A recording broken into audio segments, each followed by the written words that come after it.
참 재미있는 심리 실험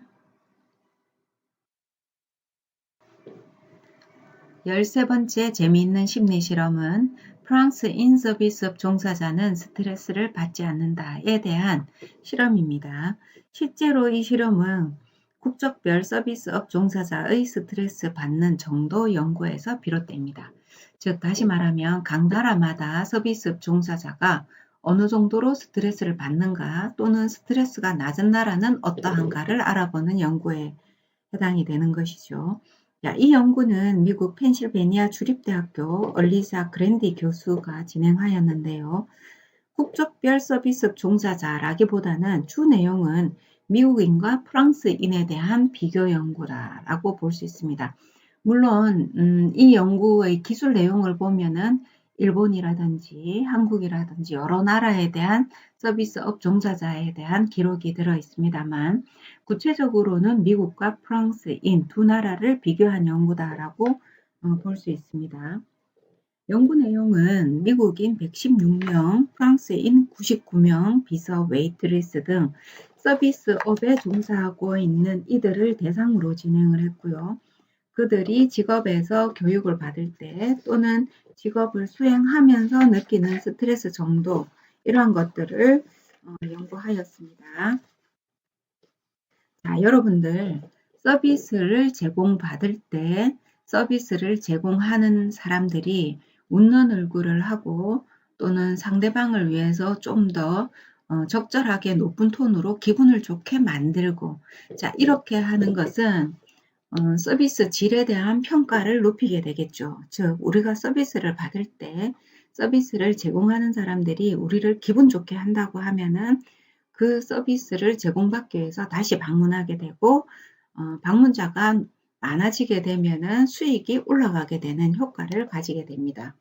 그래서 세계적으로 대부분의 나라에서는 서비스를 제공하는 자들에게 이와 같은 교육을 시키게 됩니다. 자기 감정을 숨기고 웃는 얼굴을 하게 하거나 적절히 높은 톤으로 기분 좋게 만들게 하는 발언, 좀 목소리를 내게 한다든지 이런 교육을 하게 되죠.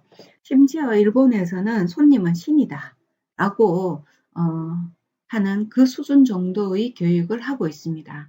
우리가 서비스를 제공받을 때 상대방이 무릎을 꿇고 주문을 받는 일도 경험을 하게 되죠. 그래서 내가 주문을 받는 자에게 더 높은 지위에 있게끔 느끼게 하는 그러한 행위를 요구하고 있습니다.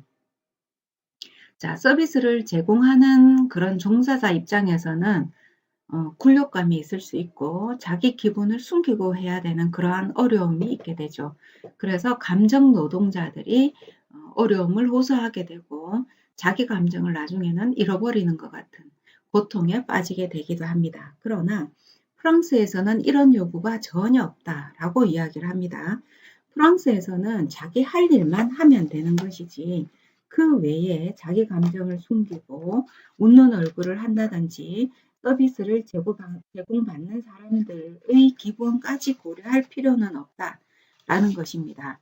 자, 프랑스에서는 서비스를 제공하는 그 직업인이 자기 직업에서 만족도를 더 많이 느끼기를 요구한다라고 하는 것이죠. 내가 이 일을 수행함으로 인해서 직업인으로서의 자긍심을 느끼게 되고 그 자긍심이 결국은 서비스의 질을 높이게 된다. 그리고 그 서비스의 질을 높은 질은 더 많은 고객을 이끌게 된다라는 것입니다. 결과적으로는 수익률에 둘 다 영향을 미치게 되는데요. 순서가 좀 바뀌어져 있죠. 대부분의 나라에서는 좋은 서비스 질을 제공하면서 수익을 높이는 것이고 프랑스에서는 서비스업 종사자 자신이 스스로 질을 높이게 한다라는 점에서 다르다라고 볼 수 있습니다. 사고방식과 문화의 차이에서 비롯이 되는데요. 여러분들은 어떤 쪽이 훨씬 더 나은지 이 실험을 통해서 알 수 있습니다. 저는 개인적으로 스스로 직업인으로서의 만족감을 느끼고 서비스 질을 높이는 것이 자연스럽고 더 많은 고객을 유치하는 단골을 만드는 방법이 아닐까라고 생각을 하게 됩니다.